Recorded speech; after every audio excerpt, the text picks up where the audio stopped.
क्या आपने कभी सोचा है आखिर क्यों भगवान शिव अपने मस्तक पर आधा चंद्रमा धारण करते हैं? क्या वह सिर्फ एक आभूषण है या उसके पीछे छुपी है एक ऐसी कथा जिसमें है प्रेम, पक्षपात, श्राप, पश्चाताप और भगवान शिव की करुणा? आज की इस कथा में हम जानेंगे कैसे चंद्रदेव का अहंकार उन्हें विनाश की ओर ले गया और कैसे महादेव ने उन्हें अपने मस्तक पर स्थान देकर अमर बना दिया। तो वीडियो को अंत तक जरूर देखिए, क्योंकि यह सिर्फ एक कहानी नहीं बल्कि जीवन का गहरा संदेश है।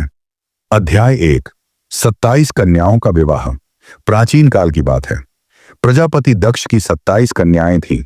ये 27 कन्याएं आकाश के 27 नक्षत्र मानी जाती हैं। जब ये सभी विवाह योग्य हुई तब दक्ष ने उनका विवाह चंद्रदेव से कर दिया। चंद्रदेव अत्यंत सुंदर, तेजस्वी और कोमल स्वभाव वाले देवता। उनका तेज इतना प्रखर था कि रात का अंधकार भी उनके सामने फीका पड़ जाता था। विवाह के समय चंद्रदेव ने वचन दिया, मैं सभी पत्नियों के साथ समान व्यवहार करूंगा। परंतु समय के साथ उनका हृदय केवल एक पत्नी रोहिणी पर अधिक आसक्त हो गया। अध्याय 2, पक्षपात और पीड़ा। चंद्रदेव अधिकतर समय रोहिणी के साथ बिताने लगे। बाकी 26 पत्नियां उपेक्षित महसूस करने लगी। उनकी आंखों में आंसू थे, हृदय में पीड़ा थी और आत्मा में अपमान। अंततः वे अपने पिता दक्ष के पास पहुंची। पिताजी, चंद्रदेव हमें भूल चुके हैं। दक्ष यह सुनकर क्रोधित हो उठे। उन्हें अपनी पुत्रियों का अपमान असहनीय लगा। अध्याय 3, भयानक श्राप। दक्ष ने क्रोध में आकर चंद्रदेव को श्राप दिया, हे चंद्र, तुमने अन्याय किया है, इसलिए तुम्हारा तेज क्षीण हो जाएगा। तुम दिन प्रतिदिन कमजोर होते जाओगे। श्राप लगते ही चंद्रदेव का प्रकाश घटने लगा। उनकी आभा कम हो गई। उनका सौंदर्य मुरझाने लगा। देवता चिंतित हो गए।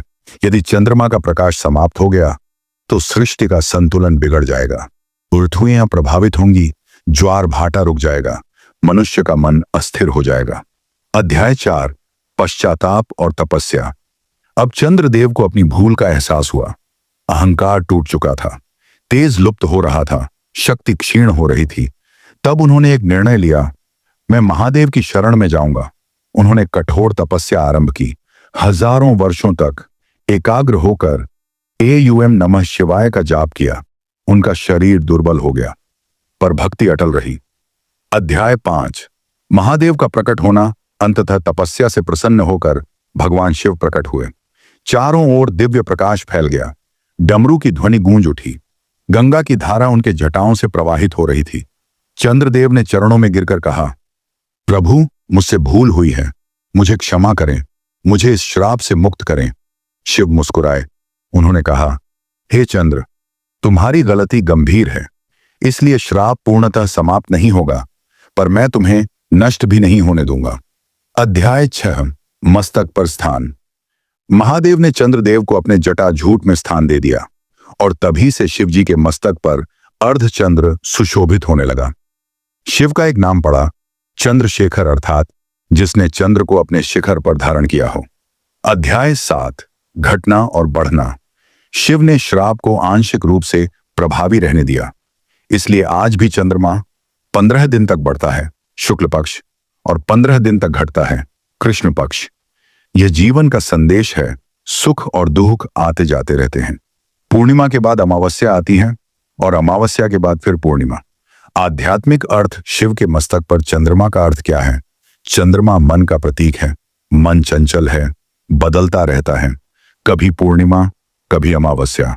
और शिव वह है स्थिरता, वह है संतुलन। जब मन शिव के नियंत्रण में आ जाता है तभी जीवन संतुलित होता है। जीवन का संदेश यह कथा हमें सिखाती है। पक्षपात विनाश का कारण बनता है, अहंकार पतन की ओर ले जाता है, सच्चा पश्चाताप ईश्वर को भी पिघला देता है, और शिव विनाशक नहीं, संतुलन करता है। तो अब जब भी आप शिव जी के मस्तक पर चंद्रमा देखें तो याद रखिए, वह केवल एक आभूषण नहीं है, वह एक चेतावनी है कि मन पर नियंत्रण रखो, अहंकार छोड़ो और संतुलन बनाए रखो। अगर आपको यह कथा पसंद आई तो वीडियो को लाइक करें, शेयर करें और चैनल को सब्सक्राइब जरूर करें, क्योंकि यहां हम केवल कहानियां नहीं सुनाते, हम उन कहानियों में छुपे सत्य को उजागर करते हैं। हर हर महादेव।